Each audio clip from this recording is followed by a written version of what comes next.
silakan ya.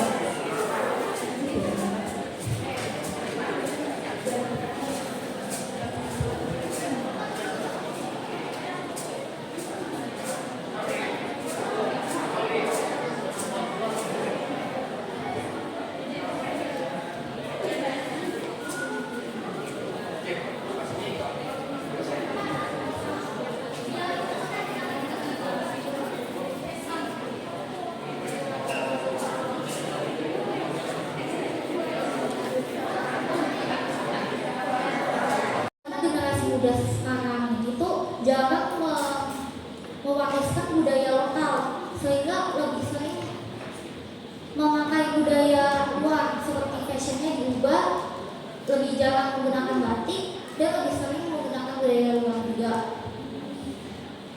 Dari berita ini juga saya mendapatkan informasi baru mengenai bahwa menurut pemerintah Indonesia telah menetapkan 17 Oktober menjadi hari kebudayaan nasional. Namun fakta ini jarang diketahui oleh orang-orang sekarang.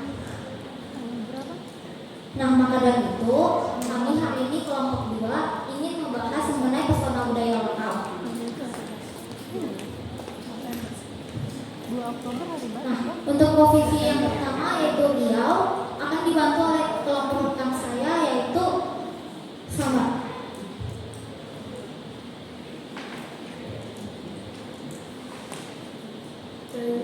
Panjalan. Merupakan perubahan dari Kampung Ajar tersebut dari kayu. Tradisi berpusat pada Kabupaten Kulonprogo.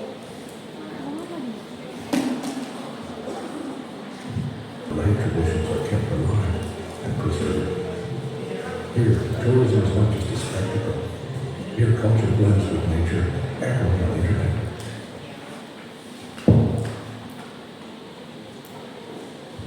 Nah, untuk budaya selanjutnya bisa ditolong.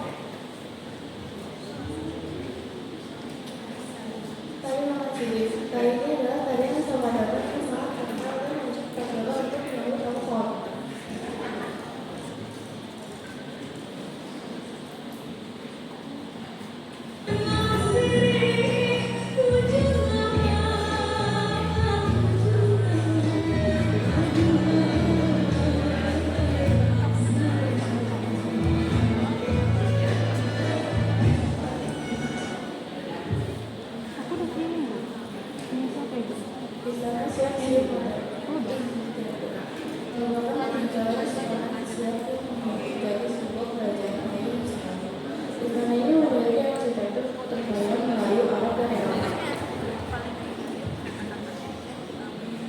Stop. Oke, tolong berhenti dulu.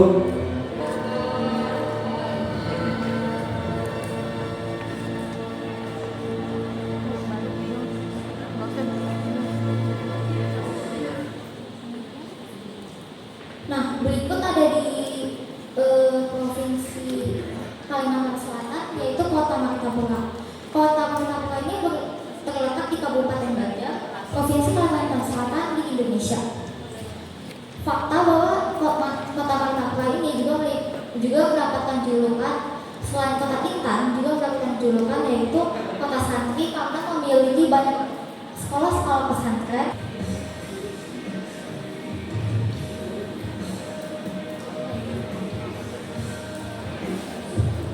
Terkenal juga ya di Banjarmasin, ini ada Pasar Terapung. Pasar Terapung ini juga termasuk ikon utama ya di Kalimantan Selatan yang sering dikunjungi oleh para turis kalau emang mereka datang. Dan fakta di kehidupan masyarakat setempat.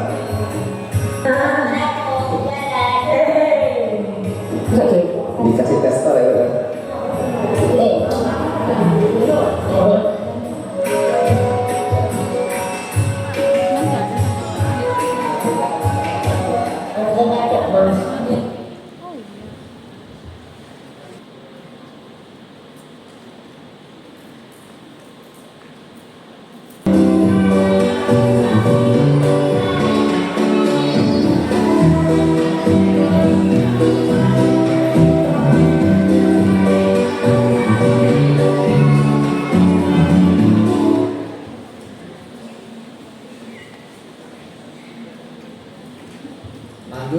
Di Jawa Tengah itu ada rumah adat, namanya rumah Dogo.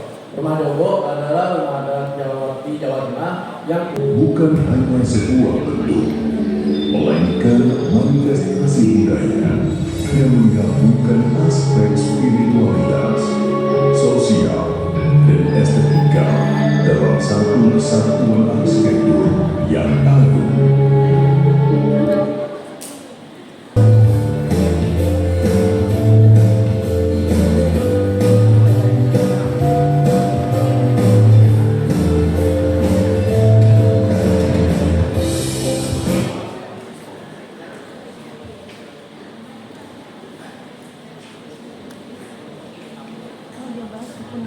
Nah, sebelum kita mulai dari ke poin-poin itu, kita harus mulai dulu ke kenapa bisa terjadi kepunahan budaya ini sih. Nah, kepunahan budaya lokal itu dapat terjadi karena pengembangan online itu udah berkembang jauh lumayan bagus ya.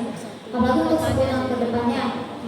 Nah, kita bisa memanfaatkan media sosial yang sering digunakan anak zaman sekarang juga ya. Bisa dicontoh dengan TikTok. Seperti yang kita tahu di TikTok ada akun Kepunahan Indonesia. Nah, kita bisa meramaikan akun itu sehingga akun itu dapat mencapai di ganda banyak orang ya setidaknya, karena kalau kita dapat membeli buku lebih gampang ya, dimana saja, bukan dimana saja, lebih ke sekarang udah banyak toko buku yang tersedia di dekat kita sini.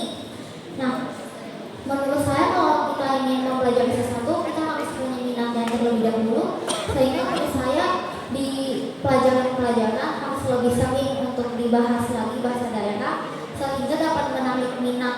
menggunakan media gambar yang pakai pakai kain, terus modal lampu dari cahaya dan wayang-wayangnya.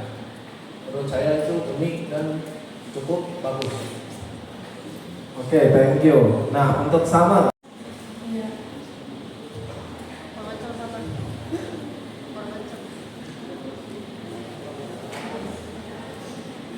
Karena keberadaan dari peran itu sangat menarik. Soalnya menurut aku itu ya agak berbahaya, tapi masih dilakukan sama orang-orang karena itu bagian dari budaya mereka, dan mereka tuh Kelompok 6 kelas 9A yang terdiri dari saya sendiri, Luisa Priscil Komala, saya Fiona Larihani, dan saya Kelvin Smart. Kami diberi tugas untuk proyek kolaborasi mata pelajaran pendidikan Pancasila, Bahasa Indonesia, dan juga seni rupa untuk membuat video edukasi yang bertemakan tentang toleransi dan juga gotong royong. Sebelumnya, saya ingin memberikan semangat, semoga pagi hari ini membawa semangat yang baru untuk kita semua. Saya bersyukur kita dapat berkumpul di tempat ini. Kecil yang mempunyai dampak sangat luar biasa, gotong royong dan juga toleransi. Maka dari itu, izinkan kami menampilkan sebuah video hasil karya kami bertiga. Tanpa berlama-lama lagi, silakan semuanya untuk memperhatikan video berikut ini.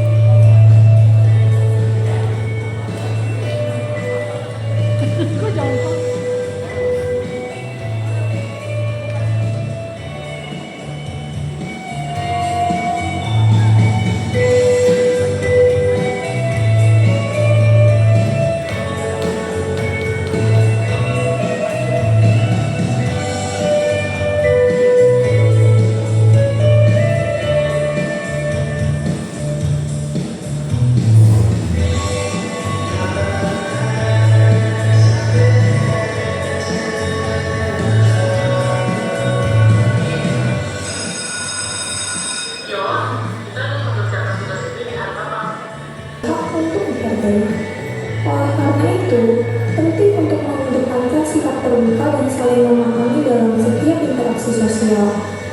Dengan menerapkan toleransi, kehidupan bermasyarakat akan menjadi lebih harmonis dan damai. Perbedaan tidak lagi dipandang sebagai sumber perpecahan, melainkan sebagai kekuatan yang dapat mempersatukan. Upaya menjaga toleransi dapat dimulai dari hal-hal sederhana, seperti menghargai pendapat orang lain Kita bisa mengubah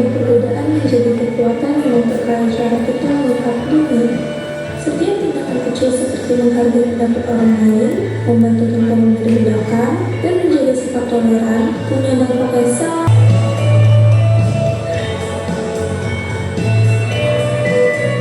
toleransi di lingkungan sekitar. Kita bisa memulai dari hal-hal kecil terlebih dahulu. Apakah ada pertanyaan dari Bapak Ibu guru penguji? Ada nak? Gak bisa. Tes. Gak bisa sayang. Coba dulu sih. Oke, Melvin, Viola, dan Gracia, videonya keren. Ada masalah untuk bikin video? Tidak ada. Dikasih tahu sekarang. Kalau memang ada masalah dikasih tahu nak, biar kami tahu kan ada nilainya. Ada masalah perizinan? Bisa sayang. Baterai. Kasih tahu lah sayang. Itu nyokopku itu. Kita udah selesai dengan baik. Jadi waktu itu kan ada latar belakang kafe. Kita datang ke kafenya janjian jam 11. Tapi ternyata masih tutup, jadi pulang lagi. Nah waktu itu Violanya centang 2 tapi nggak balas-balas. Jadi aku telepon dia. Ternyata masih tidur. Ternyata Kelvin lupa kasih tahu Viola jam pengerjaannya. Akhirnya pengerjaannya ditunda, nunggu Viola siap dulu. Akhirnya kita mulai ngerjain jam 1. Orang tua, aman? Jangan sampai kami dihajar gara-gara kalian pulang. Oke, keren. Terbawa pengaruh dari bahasa-bahasa luar seperti bahasa Inggris, kan itu mungkin beberapa istilah itu kan dari bahasa Inggris kayak apa, FOMO, ASAP gitu. Terus juga generasi yang sekarang suka banget nonton video. Yang saya punya ini kayak video AI yang pendek-pendek gitu. Saya tuh mempengaruhi juga. Itu lebih mudah untuk dibentuk sikapnya. Dan Kalian bisa menerapkan sikap-sikap toleransi dan gotong royong berdasarkan video tersebut. Jadi kita tuh bisa menerapkan sikap kerjasama antar kelompok dan toleransi antar sesama. Oke, terima kasih. Sekian dari saya. Bener kan Bapak Ibu guru dan para audiens, kami dari kelompok 8 ingin mempresentasikan tentang makanan tradisional. Sebelumnya saya Enzo. saya Jessica. Oke, yang pertama yang ingin kita presentasikan tentang papeda.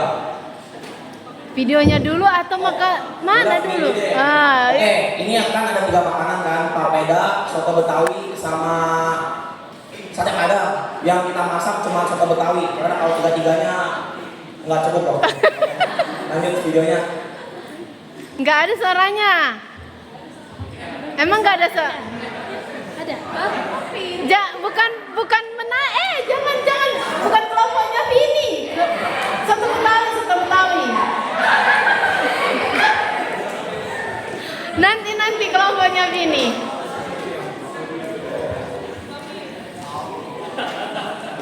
Iya, soto Betawi. Biar kita tanya dulu rasanya apa. Kita cuman Nggak dibawa lagi makanannya ke sini. Ya ampun. oke, silakan. Ayo silakan.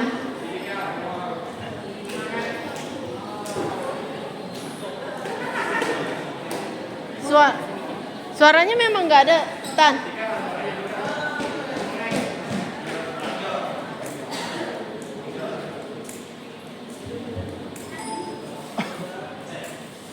Papeda adalah bumbu sagu khas Papua, Maluku, dan sebagian dari Sulawesi yang sudah ada ribuan tahun. Bagi masyarakat Papua, sagu bukan cuma makanan, tapi punya makna mitologi soal penjelmaan manusia.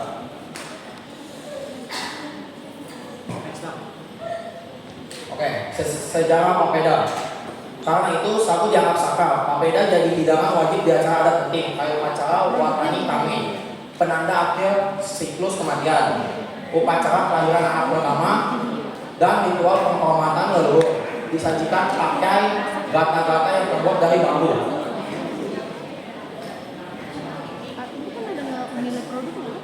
Oke. Nilai dalam papeda yang pertama, kebersamaan. dan kesatuan. Disantap rame-rame. Makan dengan emping melindro, potongan tomat segar, daun bawang, bawang goreng, dan perasan jeruk limau. Karena cedal-cedal biasanya mungkin disajikan di acara-acara seperti mungkin di acara kebersamaan. Kan itu rumpah-rumpahnya kan. Jadi ada lagi? Nggak ada. Jadi nilai budaya soto Betawi itu mah bahasa daerah. Karena duduk. Pertanyaan itu gini, mengapa unsur daerahnya tetap terbawa?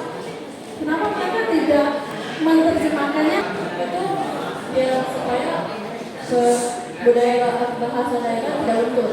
Oke, jadi orang-orang bisa tahu bahasa daerah seperti apa dan cara bicaranya seperti apa. Jadi kalau perubahan nama menjadi dari daerah ke Indonesia, menurut kalian akan mengurangi nilai dan makna dari bahasa itu? Iya. Kalau menggunakan bahasa yang sudah digunakan di Indonesia, orang-orang jadi kurang dalam bahasa daerah.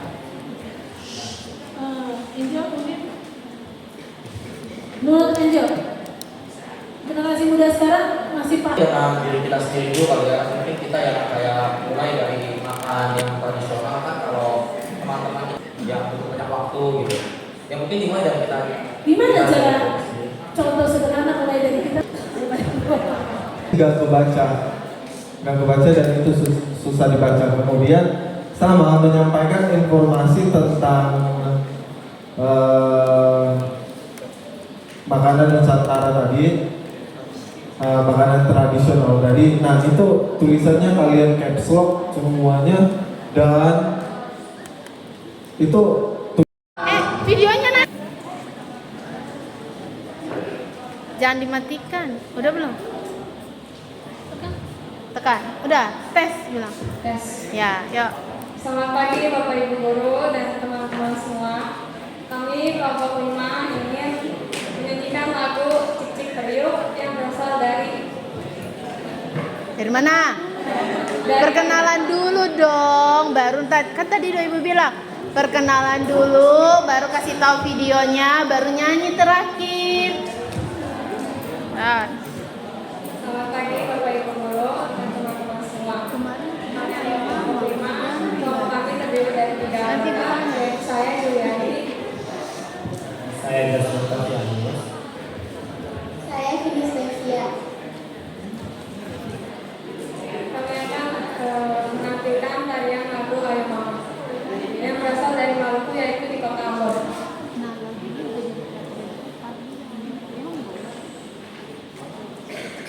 Iya Etan, lanjutkan videonya. Shalom. Kali ini kami dari kelompok 5 ingin memperkenalkan diri. Nama saya Finistia. Nama saya Juliani. Hari ini kami ingin menampilkan tari kreasi dari lagu Ayo Mama dari Provinsi Maluku, Kota Ambon. Selamat menikmati.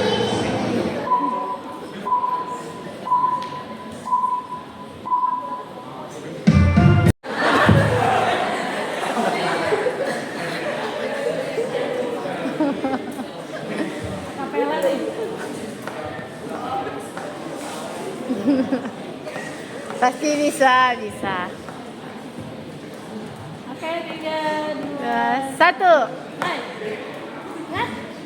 Gimana nadanya? Na. Sunting dari cawe, datang ke Cibubur, kepiting 2 ekor.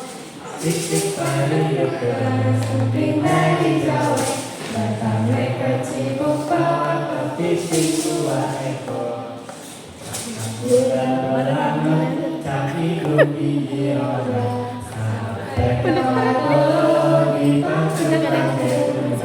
Ya seni, masuknya seni, nilai seni.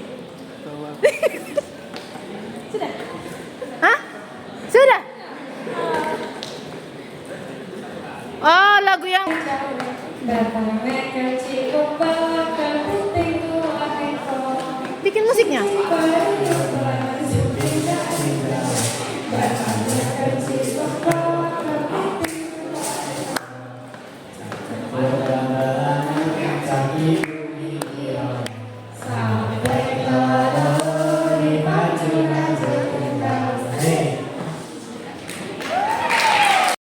Videonya.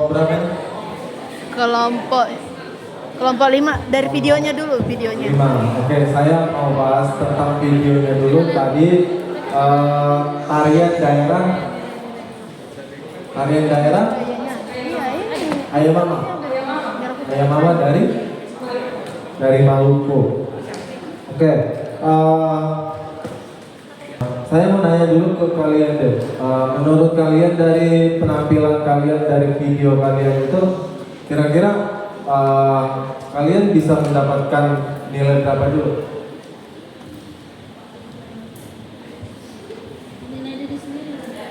Ya, nilai diri sendiri dulu.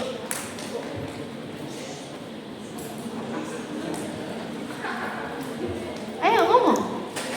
Kalau menurut saya sih sekitar 70-an ke 80 ya. Soalnya saya di situ juga agak ngeblank bentar di beberapa bagian. Menurut Juli? 70 ke 80. Kenapa itu? Kan Justin Kalau tadi. gini,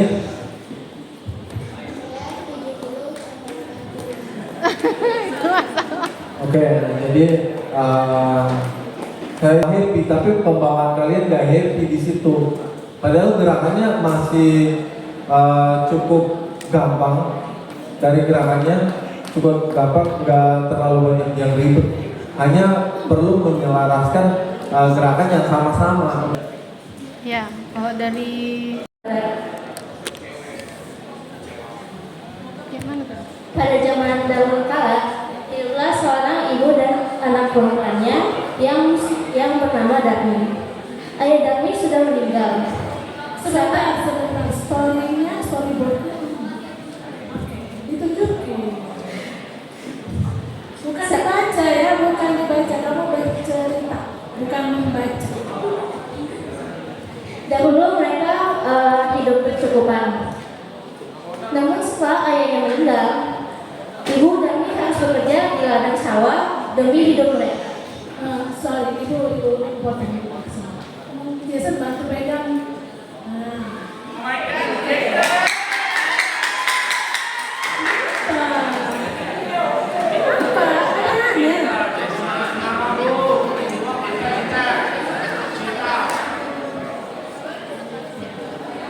Darmi pun menjawab pertanyaan yang sama yang sebelumnya. Sungguh hati ibu Darmi sangat sedih. Karena anaknya itu mengakui anaknya sebagai pembantu. Sampailah mereka di pasar. Puji syukur kehadirat Tuhan Yang Maha Esa, karena berkatnya buku Sangkuriang Legenda dari Jawa Barat ini dapat terselesaikan. Legenda Sangkuriang bukan sekedar cerita rakyat, melainkan warisan budaya yang syarat makna. Tentang asal-usul Gunung Tangkuban Perahu, serta nilai-nilai kehidupan seperti kekuatan, cinta, ketaatan, dan konsekuensi diri. Dah, ceritain. Jadi pertamanya tuh Pada suatu hari gitu. pada suatu hari ada keluarga yang di sebuah hutan yang lebat tinggallah seorang ibu yang bernama Dayang Sumbi. Jadi Dayang Sumbi itu punya suami yang bernama Tumang. Tumang itu adalah seekor anjing dan mereka dikaruniai seorang anak. Pada saat itu Dayang Sumbi itu bingung kenapa si Sangkuriang itu gak dapat Tumang.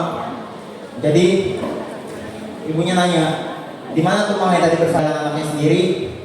Dia akhirnya menyuruh Sangkuriang untuk. Jadi ibunya gak terima. Semoga buku cerita sederhana ini dapat dinikmati dan bermanfaat bagi pembacanya. Suatu hari di dusun Jawa hiduplah sepasang kekasih yang sangat setia bernama Maju Jaruk dan Maju Hinduru. Suatu hari Makuhiduru harus pergi merantau jauh untuk mencari nafkah demi masa depan mereka. Di bawah sebuah pohon beringin besar, mereka berjanji untuk saling menjaga hati hingga Makuhiduru kembali pulang.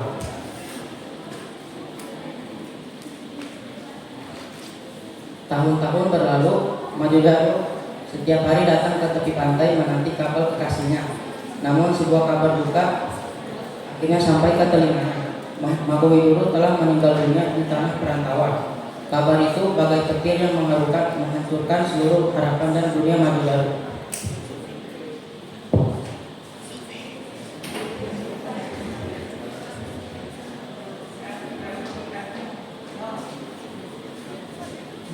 Dengan hati hancur berkeping-keping, Majodaru duduk bersimpuh di bawah pohon beringin tempat mereka dulu berjanji. Ia menangis tanpa henti meratapi kepergian kekasih hatinya, menjaga pelestarian alam sebagai warisan budaya yang sangat berharga.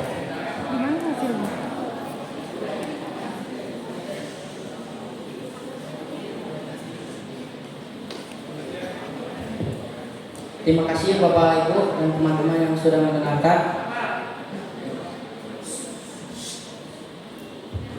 Apakah ada pertanyaan? Panggil ya. Apa orang kepanasan ya? Sesuai dengan apa yang kalian pilih. Nah, cuman penyampaian cerita itu kan sangat perlu. Apa kabar semuanya?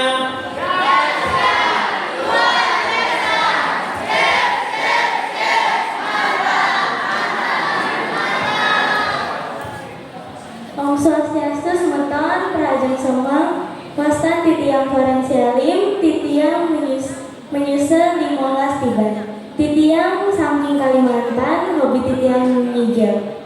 Matur susun. Horas, waduh ini junior. Horasnya mana? Horas gitu.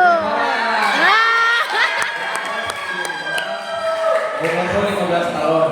Utikisian Jakarta. Hobiku main basket. Mau lihat Utikisian Jakarta. Mau lihat Hasian.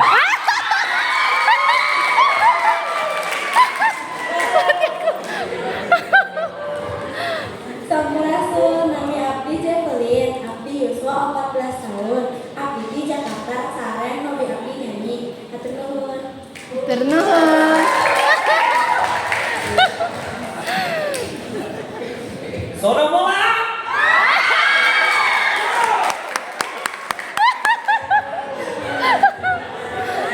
Au nada Nicholas Wisata. Au umur. Berapa umurmu?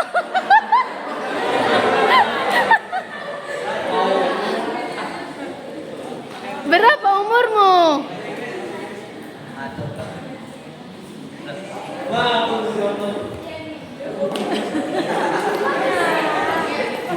Iya, ini.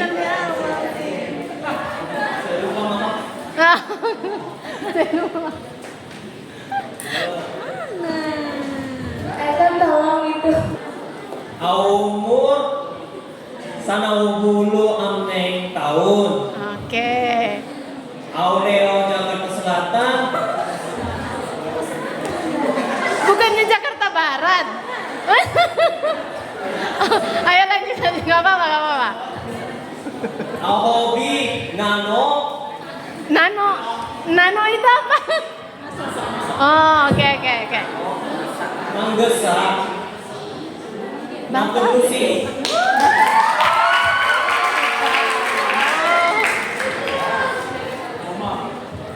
Ring lainannya sama beci, kada mungkin puniki, raga jadi materi presentasi.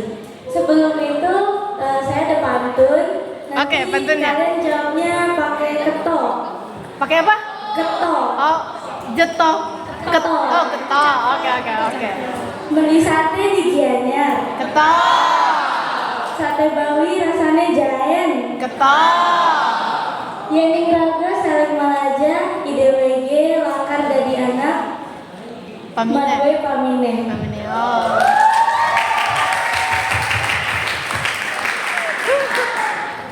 Sebelum itu kami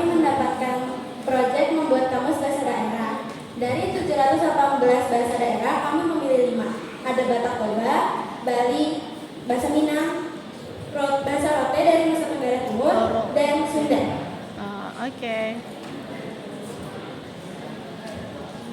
Dari beberapa bahasa daerah yang kami pelajari dan yang kami cari, ada beberapa bahasa daerah yang tidak memiliki aksara. Nah, di kampus ini kita ada 5 bahasa daerah dan masing-masing ada 50 sampai 60 kosakata yang kami dapat beserta contoh kalimatnya.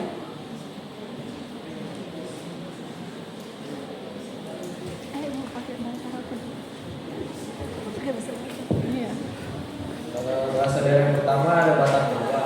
Contoh katanya aha. Aha biasa digunakan di kalimat ahadona laho ulahan. Apa? Ahadona laho ulahan. Apanya? Bukan cara bahas, cara logatnya yang memang kurang, makanya kami ngerti nggak? Itu, jadi kami dua, saya sama Pak Warin nggak paham. Coba agak itu dong. Coba aku lihat, biar tahu cara nyampaikan. Yang mana kamu baca tadi? Oh, bahasa Indonesia apa yang akan kamu lakukan? Ahadun nadilohko. Ahadun nadilohko. Makanya, ibu sama Pak Warin nggak tahu. Oke, coba ulang lagi. Yang gampang coba, kan ada kalimat yang gampang kan?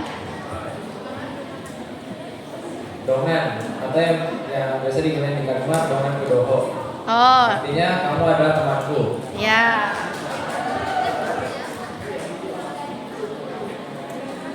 Yang kedua ada eme.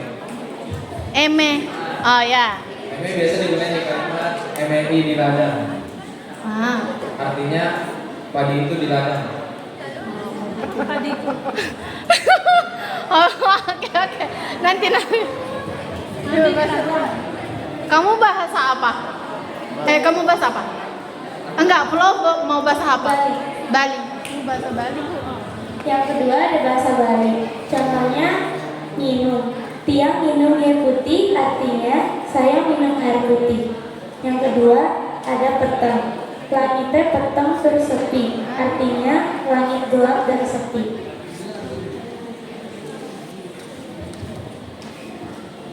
Kalau Jeblin bahasa apa? Yang ketiga ada Minang.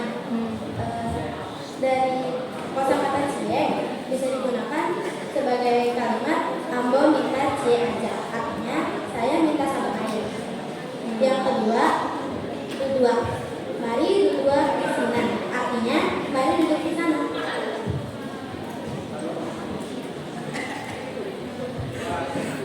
Kalau Nicholas bahasa Rote. Oh, ada Bu Sofi bahasa Rote. Kalau saya bahasanya Rote. Ada 2 contoh kalimatnya. Apa? Pertama itu au. Itu au Leo sekolah. Ada yang tahu? Aku pergi sekolah. Enggak, salah. Apa? Aku mau ke sekolah. Enggak. Artinya itu saya pergi ke sekolah. Oh, saya.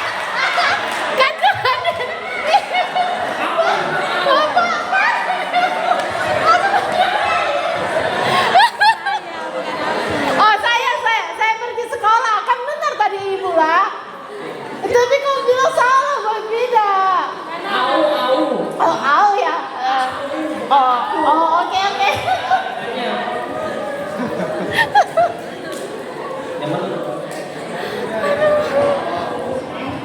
Ana ada yang tahu? Ana, A-N-A. Ana, nggak tahu Ibu. Itu Ana Ma Dede.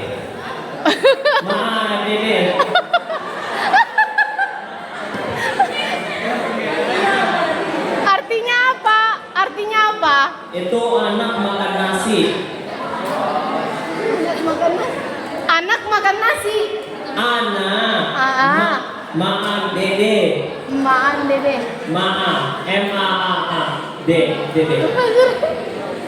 Makan dede gitu. Aku makan dede gitu. Dede. benar.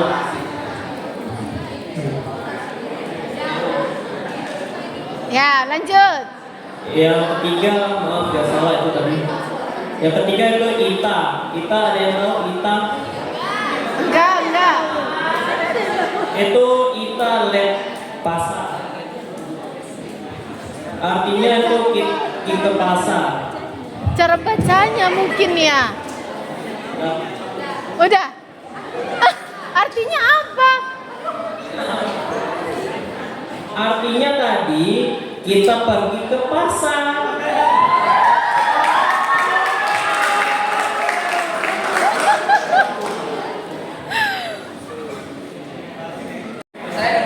Penny nggak bisa ngomong. Oh ya udah, artikan. Waktu si Flo ngomong bahasa HK, kamu artikan. Oke, Flo. Ayo Flo. Kamu bahas tentang Kelvin ngapain? Tentang Kelvin. Tuh lagi. Oke. Ayo. Lapar kamu? Ini nak. Penny nggak tahu. Lu tadi katanya pakai bahasa apa? Mau bawa tempatnya tuh kayak gini. Kayak gini atau bawa tasnya? Enggak lah. Kelvin Soimo. Bukan Soima. Bukan Soimot. Kelvin? Kalau aku biasa di rumah pakai bahasa Indonesia, bahasa Hokkien sama campur Melayu Medan. Oh, pakai bahasa Melayu dulu. Melayu Medan. Melayu Medan. Biasanya kalau kita spontan. Oh ya spontan nih, ini kan spontan. Ayo Melayu Medan. Ceritain tentang bagaimana sisanya kalian bikin itu. Oh, bikin tugas ini. Pakai bahasa Melayu Medan. Biasa kalau bahasa Melayu Medan itu cuma tambahin nada-nadanya. Oh iya nggak apa-apa. Ayo. Ayo. Ayo. Dan Islam di Indonesia. Pertama sebelum itu, kelompok kami terdiri dari saya, Candy, ada Natasha, Michael, dan Sini Jeffrey. sini geser. Lagi. Yang pertama, Natasha akan menjelaskan mengenai kerajaan Hindu. Ada dua kerajaan yang paling menonjol di kerajaan Hindu, yaitu ada kerajaan Sriwijaya dan juga kerajaan Dharmasraya. Saya akan menjelaskan Tidak ditutupin mukanya. terlebih dahulu. Kerajaan Sriwijaya telah ada dan berkembang pada abad ke-7 Masehi yang sudah berada di Palembang, Sulawesi Selatan. Kerajaan ini juga bisa disebut sebagai kerajaan maritim karena kerajaan ini sudah kuat di jalur laut dan juga yang sudah menguasai Selat Malaka. Sriwijaya juga menjadi pusat pendidikan agama Buddha. Jadi banyak pendeta-pendeta yang datang untuk belajar. Salah satunya yaitu adalah Aising. Hal ini juga menunjukkan bahwa kerajaan Sriwijaya telah dikenal luas dari zaman dulu kepada negara-negara asing. Sriwijaya juga meninggalkan banyak prasasti-prasasti. Salah satu prasastinya yaitu prasasti Kedukan Bukit yang menggunakan bahasa Melayu kuno. Ada beberapa warisan dari Sriwijaya, yaitu ada peninggalan dari prasastinya, pendidikan agama Buddha, dan juga kerajaan maritim. Kesimpulan juga dari Sriwijaya yaitu kerajaan Sriwijaya berpondasi kuat dalam sejarah Indonesia, terutama dalam bidang perdagangan, pendidikan dan juga penyebaran agama Buddha. Dan juga Sriwijaya itu sudah dikenal dari negara asing. Jadi banyak pendeta-pendeta yang tertarik untuk belajar di kerajaan Sriwijaya.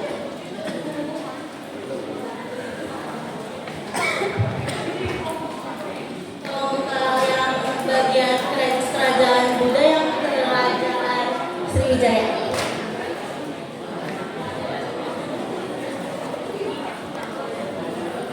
Yang kerajaan Sriwijaya. Ya, terima kasih. Jadi PPT yang kita telah buat itu semuanya isinya mengenai peta-peta tempat kerajaan-kerajaan Hindu, Buddha, dan Islam. Jadi tata letak kerajaan Sriwijaya itu yang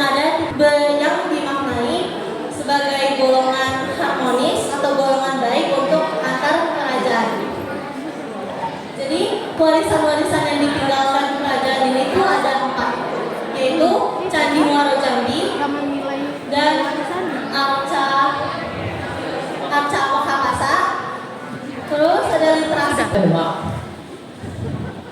Kerajaan Demak itu adalah kerajaan Islam pertama di Pulau Jawa. Tok ya. Pada abad ke-15. Di mana ini didirikan oleh Raden Patah dengan bantuan para wali Songo. Kerajaan Demak ini tidak itu berkontribusi dalam perkembangan agama Islam di Indonesia, di mana mereka itu menyebarluaskan agama Islam dengan cara yang sangat unik, yaitu dengan cara menggunakan seni seperti wayang dan tradisi lokal, di mana ini menjadi diterima dengan cepat oleh masyarakat. Lalu mereka ada perdagangan dan juga menjalin hubungan dengan berbagai daerah. Lalu ada beberapa warisan yang dari Kerajaan Demak. Salah satunya adalah Masjid Agung dan juga ada tradisi Islam. Kesimpulan saya untuk Kerajaan Demak itu, mereka itu tidak hanya berkontribusi dalam penyebaran agama Islam, tetapi juga dalam perdagangan. Agama Nusantara dan juga tradisi candi penasarannya. Ada kesimpulan dari Majapahit, yaitu Kerajaan Majapahit berdampak besar bagi sejarah Indonesia, terutama pada nilai persatuan dan kesatuan Nusantara. Ada yang bilang dari Iskandar. Nah, tapi pada dasarnya dulu rata-rata semua pakai bahasa Sanskerta kan. Pertanyaan Ibu, apa kontribusi? Ya, yuk. Shalom semuanya, selamat siang. Kelas 9 tunggu dulu. Tunggu Selina. Itu Ini merepresentasikan hasil karya kami, yaitu kolase baju adat. Jadi yang pertama ada baju ulos dari Sumatera Barat, Utara. Halo semuanya, perkenalkan nama saya Rena Santi dan hari ini saya akan mempresentasikan baju ulos. Baju ulos memiliki arti sebagai kain tenun tradisional yang berasal dari Sumatera Utara dan telah diciptakan oleh masyarakat Batak. Alasan diciptakannya adalah karena pada sejak dahulu suara kalian itu dulu, nggak dengar gue beda. alasan diciptakan kain ulos ini adalah karena pada zaman dahulu masyarakat Batak tinggal dekat dataran tinggi, dekat pegunungan di mana suhunya sangat tinggi. Yang kedua ini adalah suku dari Dayak Kenyak, tepatnya dari Kalimantan Timur. Biasanya dikenal dengan ta'a untuk yang perempuan dan sampai sasa untuk yang laki-laki. Di sini kita dapat melihat mereka menggunakan pakaian berwarna coklat dan hitam itu sebagai simbol untuk pakaian kain dari rebun. Lalu mereka di sini suku Dayak itu menggunakan motif-motif melingkar berlengkung. Kenapa suku Dayak menggunakan motif melingkar berlengkung? Tidak seperti suku baju ulos tadi polosan atau seperti suku Lopek diagonal, vertikal, patah-patah seperti itu. Karena suku Dayak terinspirasi dari alam seperti aliran sungai, dari tanah, dari hewan-hewan, dari daun, dari tanah seperti itu. Lalu di sini kita juga dapat melihat mereka menggunakan warna kuning yang melambangkan kejayaan, keemasan. Lalu menggunakan warna merah yaitu keberanian. Kita juga dapat melihat di sini mereka menggunakan yang laki-laki ada bulu dari bulu unggah. Kenapa menggunakan bulu unggah? ya. Oke. Jadi apa namanya, hasilnya bagus, cuman pengennya ibu tadinya seperti itu, tiga-tiganya baru ditaruh itu. Tapi nggak apa-apa kalau cuman hasil karyanya Selina yang seperti itu. Ya gitu ya. Oke, thank you. Jadi yang saya hormati dan teman-teman yang sekalian, perkenalkan kami dari kelompok 1. Izinkan kami untuk memperkenalkan diri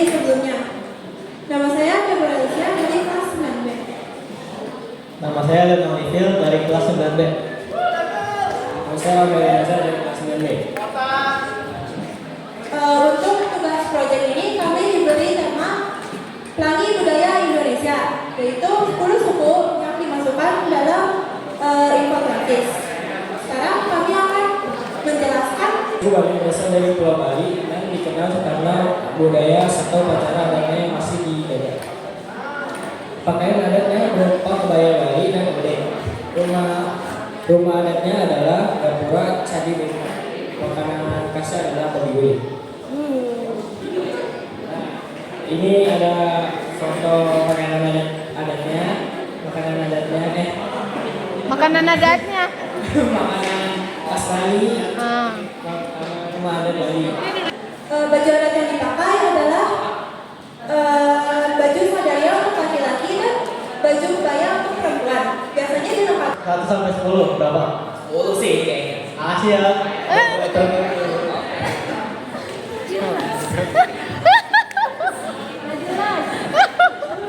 Oke, kita ke suku Sunda. Suku Sunda berasal dari Jawa Barat dan dikenal ramah sama sopan. Pakaian adatnya berupa baju pangsi dan kebaya Sunda. Di sini ada gambarnya. Bisa dilihat ya gambarnya. Zoom dulu, zoom. Nah, oke. Selanjutnya dan juga kebesaran. Lihat, Ya, didominasi kelihatan. dengan warna merah.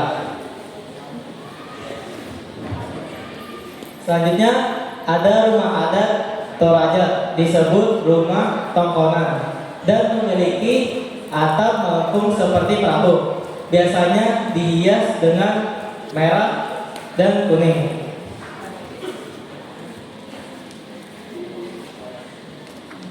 Lalu selanjutnya ada makanan repatori terbuat dari tepung, beras, gula merah, dan juga kacang tanah. Tepung, beras, Gula merah dan kacang tanah. Kenapa? Tepung apa? Buat apa itu tadi? Tepung beras apa tepung? Tepung beras, tepung beras. Buat apa? Ini penggalan kata ini. Membuat apa? Makanan repatori. Repatori? Iya, repatori. Khas suku Toraja. Selanjutnya ada suku Dayak. Gak tahu berapa sih. Kira. Nah,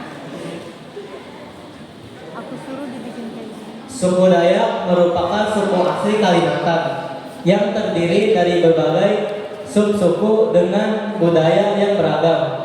Mereka umumnya tinggal di pedalaman desa dan hidup dekat dengan hutan serta sungai. Bahasa yang digunakan beragam, tergantung suku-suku seperti Dayak Maju dan Dayak Iban.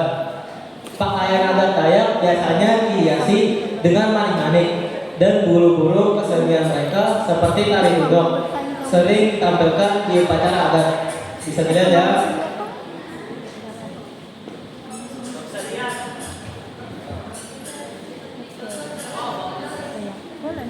Bawa ke sini aja kalau enggak. Selanjutnya ada makanan khas dari suku Dayak, yaitu kue dange.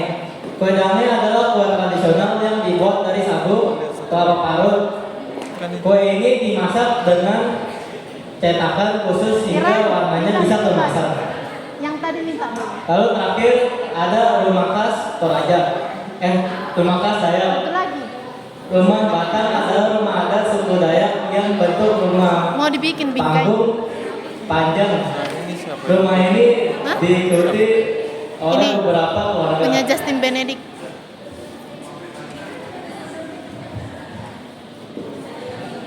Nah makanya si Neville ini membaca itulah. Kayak membaca apa? Lebih cepat dari kereta api. Apa itu tuh surat cinta itu tuh? Apa itu? Lalu agar visualisasinya lebih mudah untuk dipahami, ini adalah asal-asal suku yang tadi baru kami jelaskan. Mending buka peta yang besar itu daripada yang kecil itu. Di mana bisa lihat? Ya, gitu. Ada kalian punya peta besar dibuka peta kecil. Yang nah itu kan lebih bagus. Nah lagi dibuka yang benar. Nah copotlah itu kan.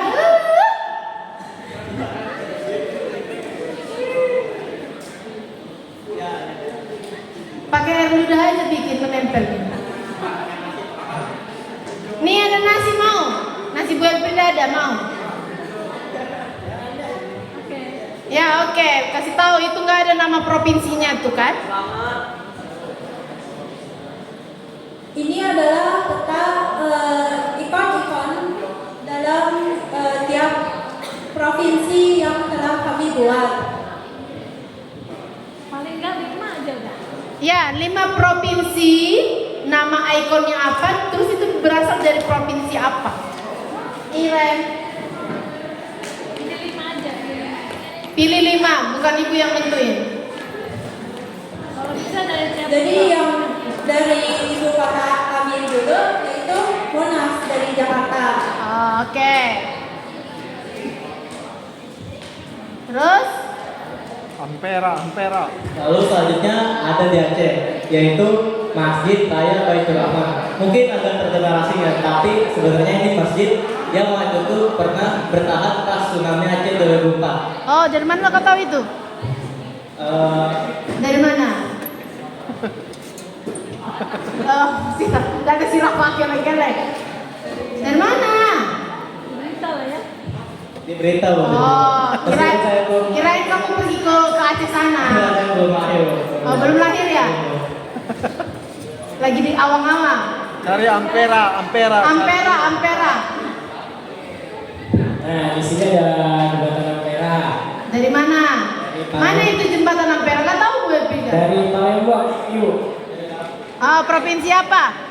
Ya, Provinsi apa? Palembang. Sumatera apa? Sumatera apa? Lanjut ke sejarah singkat. Tradisi Pasola Sumba berasal dari Sumba bagian barat Nusa Tenggara Timur dan sudah ada sejak zaman nenek moyang. Pasola berawal dari kepercayaan Maluku yang dilakukan untuk menghormati para leluhur dan memohon tanah yang subur. Dulu Pasola menggunakan ujung tombak yang sangat tajam sehingga dapat menimbulkan korban. Nah, korban itu dijadikan sebagai tanda kepercayaan. Tapi seiring berjalannya waktu dan perkembangan zaman, akhirnya diubah pakai lebih lagi supaya lebih aman dan dapat lebih aman. Juga tanpa mengubah nilai adat dan budayanya sampai sekarang. Lanjut ke asal usul. Menurut para legenda, asal usul Pasola Sumba itu muncul dikarenakan konflik atau kehilangan seseorang yang spesial yang dikenang melalui upacara adat yang dapat dijadikan simbol penghormatan dan Akad nikah. Nah, ini menyimbolkan memberi bentuk ujian bagi pengantin pria serta penghormatan terhadap tuan rumah. Nah, cara melakukannya penyambutan dan salawat gustur. Rombongan pengantin pria datang membawa seserahan dan disambut dengan salawat berbalas pantun.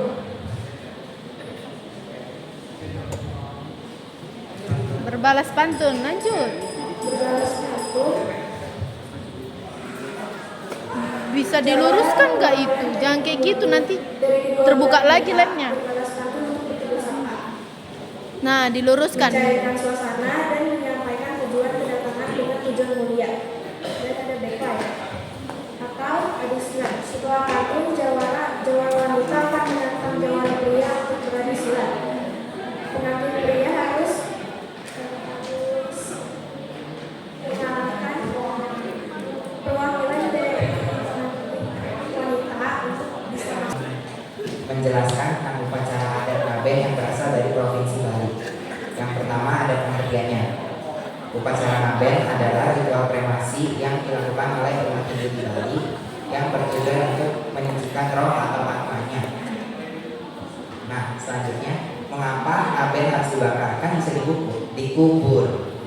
Jadi, masyarakat Bali percaya bahwa tubuh kita mempunyai panca mahabhuta, yang berarti tubuh kita itu memiliki 5 elemen dasar, yang berarti tulang kita adalah tanah, darah kita adalah air, nafas kita adalah angin, panas tubuh kita adalah api, dan ruang tamu.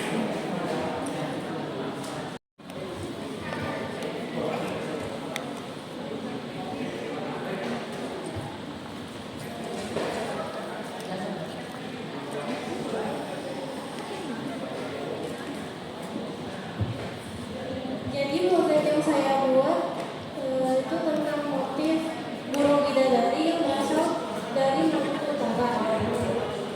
Nilai kebudayaannya adalah motif ini menunjukkan bahwa masyarakat Maluku Utara sangat dekat dengan alam dan menjunjung tinggi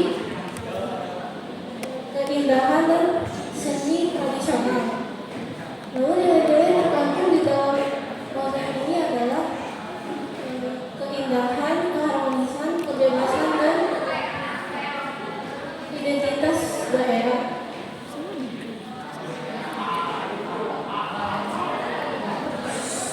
Hubungannya dengan kehidupan adalah motif ini terinspirasi dari Gunung Cendrawasih.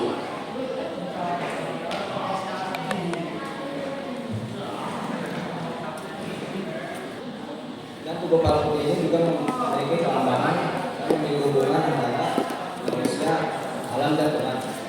Dan ada beberapa nilai yang terkandung dalam rangkaian tugu Palu Putih ini. Pertama adalah keagungan sejarah, yang kedua keharmonisan, yang ketiga adalah keseimbangan hidup. Nilai-nilai yang ada di kehidupan yaitu Gimana nilai presentasi? Ulang dulu, ulang.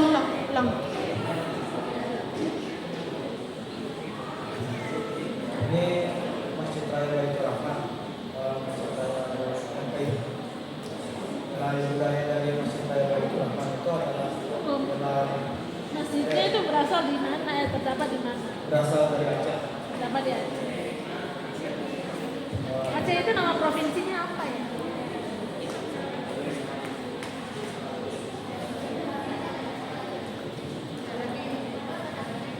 Ada provinsi Sumatera Utara, Sumatera Barat.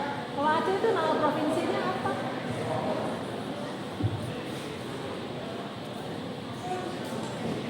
Ibu juga nama provinsi nggak apa? Biasa disingkat NAD, NAD.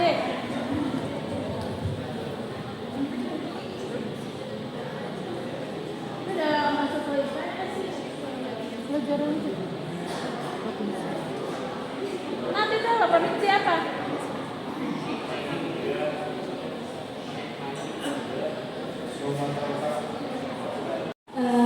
Ibu guru dan teman-teman sekalian yang saya hormati dan saya kasihi, terima kasih sudah memberikan tempat dan waktu kami mempresentasikan hasil riset kami.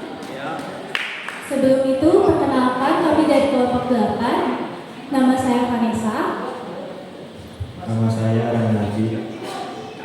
Nama saya Victoria.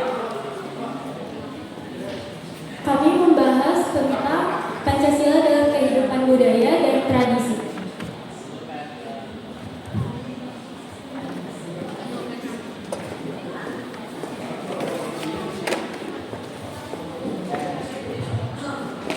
Nah, seperti yang kita tahu semuanya, Indonesia itu banyak banget budaya. Dan Indonesia itu dikenal sebagai negara yang kaya akan budaya. Dari Sabang sampai Merauke itu banyak perbedaan tradisi, budaya, dan adat istiadatnya. Tetapi masyarakat Indonesia itu tetap hidup bersatu. Kenapa? Karena adanya Pancasila sebagai dasar negara dan pedoman dalam kehidupan. Sebagai generasi muda, kita masyarakat Papua. Lebih spesifiknya itu adalah tradisi khas suku Dayak. Dan mereka melakukan upacara ini untuk bentuk rasa syukur atau kebersamaan. Untuk proses tradisinya, yang pertama itu mereka menggali lubang yang besar dengan kedalaman sekitar 50 cm. Lalu mereka mencari batu dan kayu, dan mereka itu mencari batu dan kayunya itu yang gak gampang meledak saat dipanaskan. Lalu mereka menyiapkan makanannya yang berupa daging. Ada fakta menarik bahwa Tetap di Provinsi Sumatera Utara dan juga memiliki simbol kedewasaan juga tradisi ini juga memiliki nilai spiritual, yaitu karena berdoa, diawali dengan berdoa agar diberi keselamatan. Kemudian sudah mulai berlatih dari umur 7 tahun dengan menggunakan batu atau bambu rendah, lalu ditingkatkan secara bertahap. Kemudian jika sudah berumur 10-17 ke atas, sudah bisa mengikuti tradisi lompat batu ini. Kemudian masuk ke prosesnya. Tradisi ini menggunakan baju adat khas Nias, yaitu bernama Baruoholo, dengan berwarna merah, hitam ataupun kuning. Kemudian diawali dengan berdoa. Pertama dari tradisi ini adalah membangun balai tiwal atau sangkar dan membuat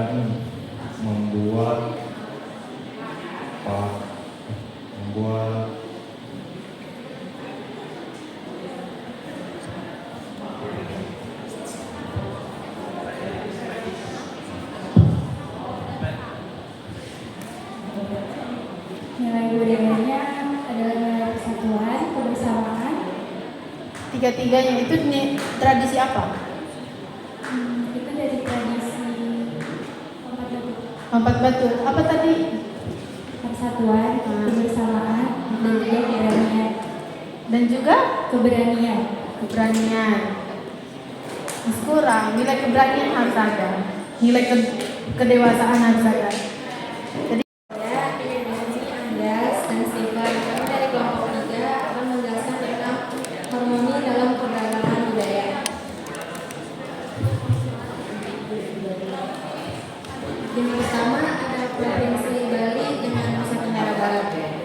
Provinsi Bali dengan Nusa Tenggara. Oh, kamu hubungkan Provinsi Bali dan NTT ya? Oh, NTB. Ya, yuk. Mana itu? Etan. Udah capek kali si Etannya. Gantian lah dulu, Tan. Kamu soalnya mau maju. Abraham aja, Abraham. Oh, kalau nggak Ivander. Itu, kamu di PPT di apa dulu? Di LC di sana, ganti Etan mau maju soalnya. Harmoni dalam keberagaman apa yang dimiliki? Yang pertama ada toleransi antar umat beragama yang kuat. Yang kedua ada gotong royong. Dan yang ketiga ada penghormatan budaya. Bagaimana kedua provinsi menghormati budaya lain? Yang pertama ada toleransi beragama dan adat. Di Lombok, Nusa Tenggara Barat,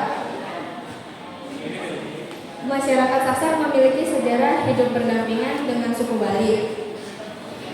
Nilai-nilai seperti saling menghina dan saling jangok menjadi landasan. Lalu yang kedua, ada perayaan bersama. Tiga ada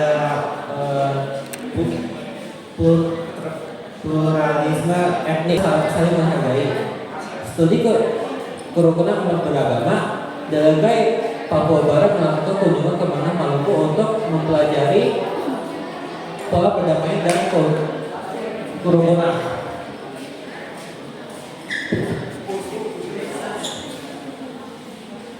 Provinsi Lampung dan Bengkulu, harmoni dalam keberagaman apa yang dimiliki? Yang pertama ada toleransi yang kuat, yang kedua ada interaksi damai antar etnis, dan yang ketiga ada moderasi beragama.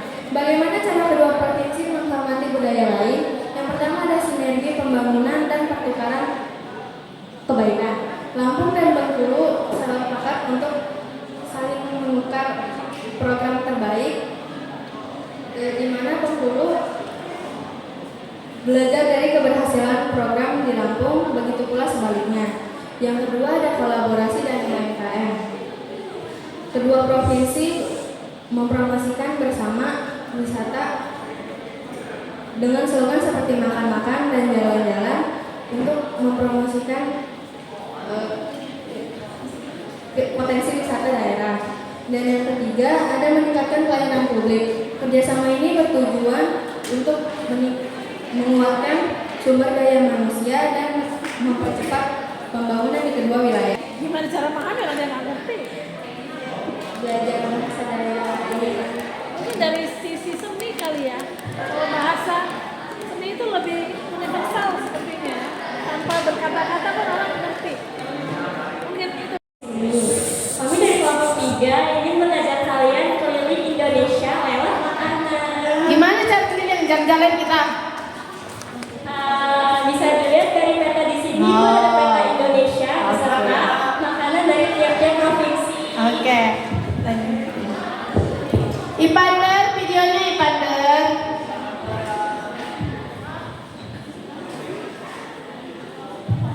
Kami dari hasil liwat.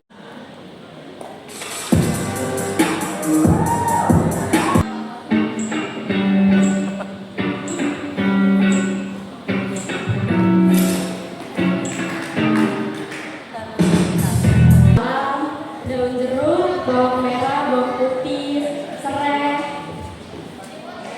sama bumbu penyedap lainnya. Cabai juga cabai. Oh ya. Hah? Ya, terus? Yang ngerjain berapa orang? Kita bertiga.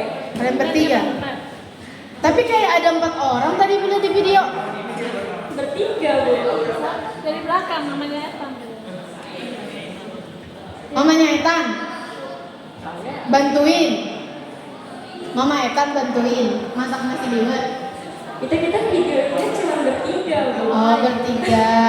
Ya, oke. Terus di situ jadi kami memilih nasi liwet sebagai ya, kenapa kalian pilih nasi liwet? karena kita kan juga nyari-nyari makanan tradisional yang gampang, enak, terus juga murah. Terus kita notice nasi liwet itu juga enak, murah, habis itu juga ya mudah. Ya. Mudah dimasak. Ya, nilai budaya apa yang terdapat di nasi liwet?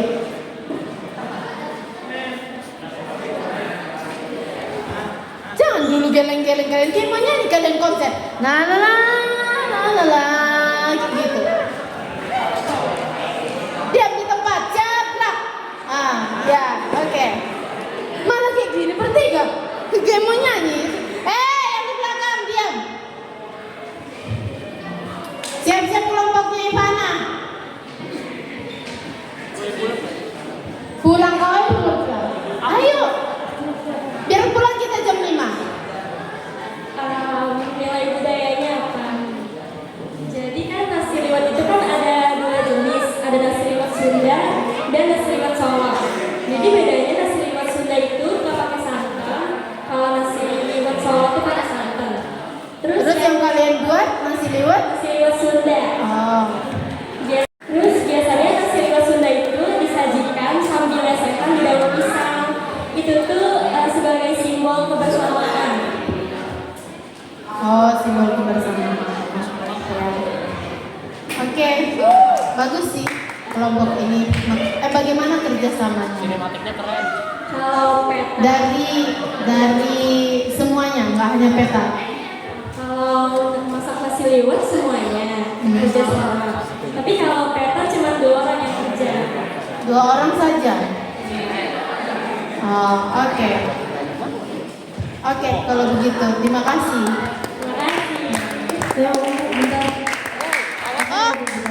Tunggu, ternyata ada 2 guru, sorry. Beta umur 15 tahun. Hobi beta menari dan menyanyi. Cita-cita beta mau jadi pengusaha. Jenengku Jerry, umurku 16 tahun, hobiku dolanan, cita-citaku jadi pemain sing apik.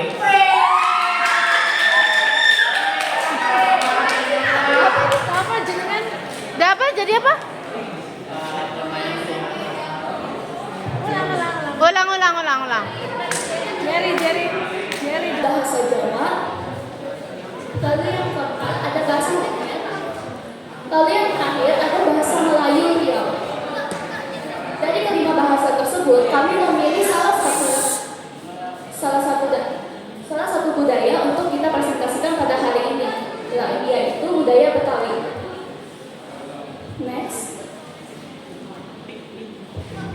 Pertama, pakaian adat. Pakaian adat terbagi menjadi dua, pria dan wanita.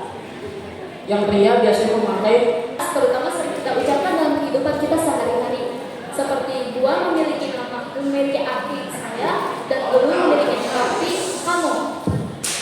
Next, ada hidangan Betawi.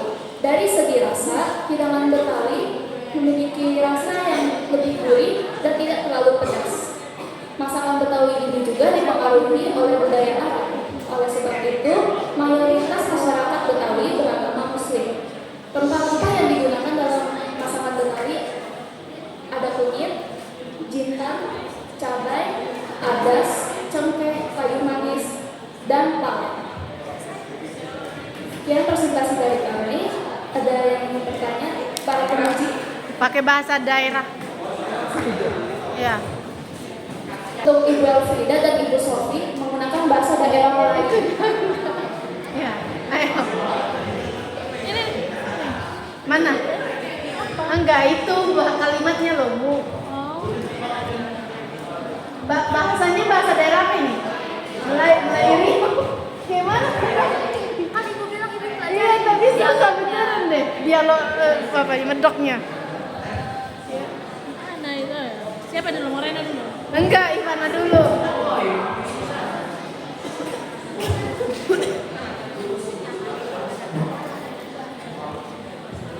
Oh. Entah lagi. Mungkin nak rehat dulu. Awak pula. Gitu ya? Awak entah lagi. Mungkin nak rehat dulu. Awak pula. Kalau awak ada kerja sikit, ada kerja sekolah sikit. Kalau awak. Oh baguslah tuh, rajin awak nih.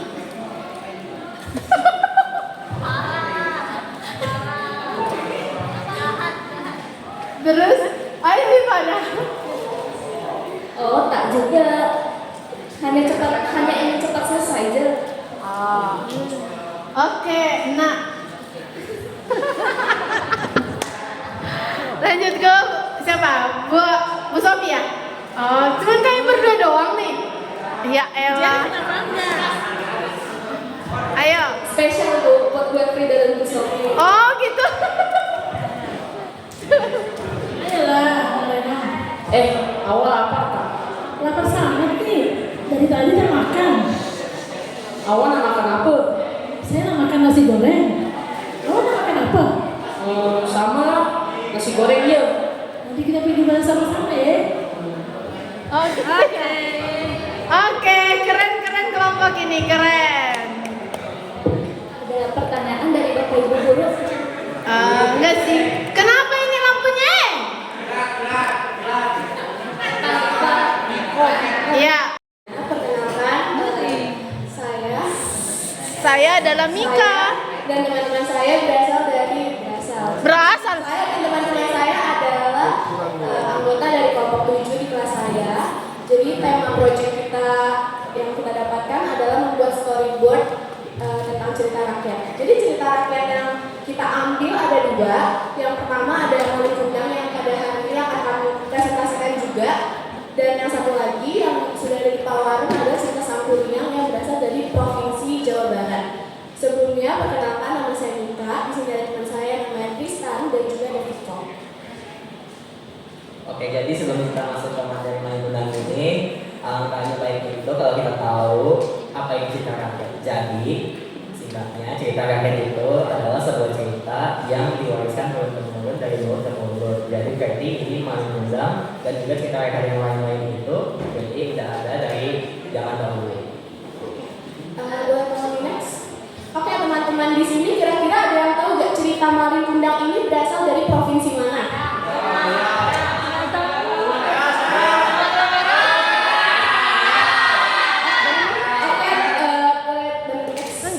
Oke benar banget cerita Malin Kundang ini berasal dari provinsi Sumatera Barat. Oke kita masuk ke latar cerita Malin Kundang. Jadi cerita Malin Kundang ini berlatar karena Malin kan awalnya merupakan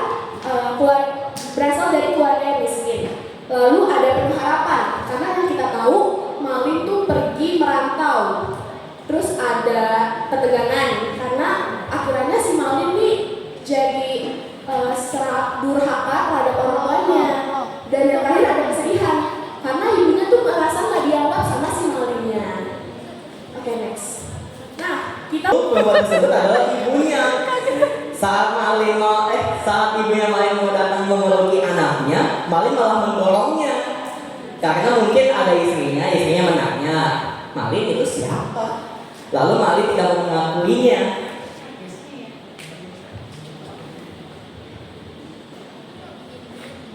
Nah, pegang.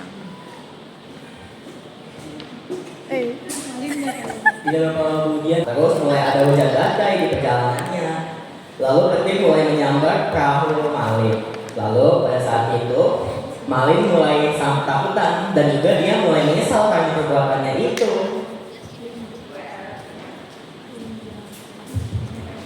Keesokan harinya di pelabuhan terdekat di Tangga si Koi minta foto masyarakat.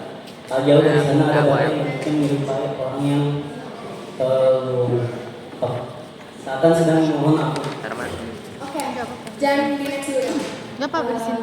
Oke, mungkin teman-teman kalau misalnya di sini ditanya tentang apa sih moral atau amanat yang kita dapatkan dari cerita Malin Kundang, pasti banyak yang ngomong cuman, oh kita nggak boleh durhaka sama orang kita. Pastinya kita harus mengasihi orang tua kita, karena orang tua kita kan udah lebih dulu mengasihi kita bahkan dari saat di kandungan.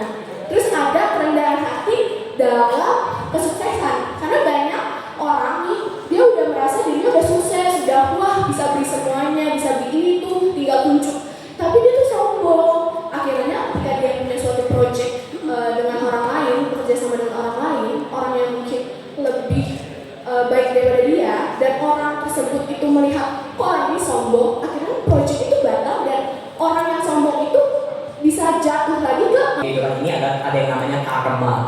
Jadi di sini juga ada moral bahwa setiap aktivitas kita, setiap pilihan kita itu pasti ada konsekuensinya. Jadi di sini kan Malin tidak mengakui ibunya. Terus konsekuensinya apa?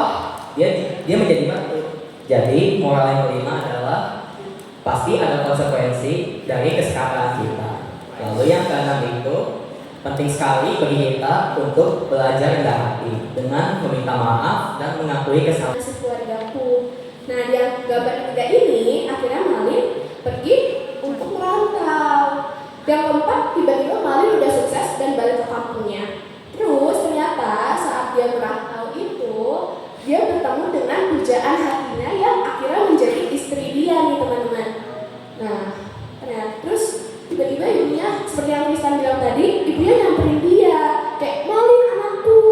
Terus dia kayak, kamu siapa? Aku gak kenal, aku gak mau. Karena dia udah merasa dirinya hebat, dirinya udah kaya, tapi ibunya masih miskin. Dia malu mengakui ibunya. Akhirnya ibunya sakit hati dan berdoa. Lalu tiba-tiba akhirnya Malin dikutuk menjadi batu. Pesannya untuk teman-teman. Kalau misalnya kalian udah merasa diri kalian hebat, jangan terlalu angkuh ataupun sombong, karena di atas langit masih ada langit, boy. Jadi tetap rendah hati, jangan sombong.